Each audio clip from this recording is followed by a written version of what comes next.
Il faut y croire, il faut garder la positivité, jusque-là ça a payé. La question centrale c'est Riette est-elle licite ou illicite ? Ce lundi 13 janvier, le sort de Riette, la laie secourue et recueillie par Élodie lorsqu'elle était marcassin, se jouait au tribunal administratif de Châlons-en-Champagne. Début décembre, nous l'avions rencontrée chez elle. Il faisait un petit peu nuit, 1er avril, faut remettre la situation. J'arrive pour nourrir mes chevaux. Et là, j'entends des bruits et je vois un sac et sur le côté du sac, une petite chose qui était grosse comme mes deux mains. Et en fait, c'était un petit marcassin. Élodie a déposé 3 demandes de détention d'un animal non domestique, le maximum, mais toutes ont été rejetées. Tous m'ont renvoyé, non, vous ne pouvez pas garder cet animal, trouvez une place dans un parc adapté sous peine d'euthanasie.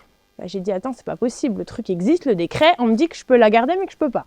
Donc l'OFB est venu il y a 2 mois et demi en arrière en me disant que c'est la dernière solution, il faut que je m'en débarrasse, c'était vraiment ça, sous peine d'euthanasie de l'animal. Depuis, l'histoire de Riette a fait le tour du monde.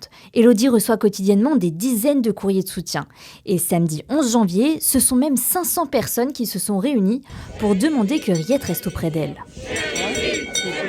Fin décembre, les autorités ont demandé à Élodie de remettre Riette à Animal Contact, un centre dressant des animaux pour les besoins du cinéma. Cette entreprise est à but lucratif, donc on veut me la retirer pour que Riette aujourd'hui rapporte un maximum de pognon. C'est juste dégueulasse. Aujourd'hui, Élodie et son avocat étaient donc devant le tribunal administratif pour contester la décision préfectorale lui interdisant de détenir Riette. On sort de la salle d'audience, donc la décision sera rendue sous quelques jours. L'idée n'est pas aussi là de généraliser une possibilité, c'est juste en l'espèce de démontrer que Madame Capet a respecté les conditions posées. Riette est vaccinée, stérilisée, elle est dans un enclos sécurisé, ça a été rappelé, 40 cm en dessous du niveau du sol, 160 cm au-dessus, donc ça porte quand même une clôture totale de 2 mètres, électrifiée en 2 points tout autour de la clôture.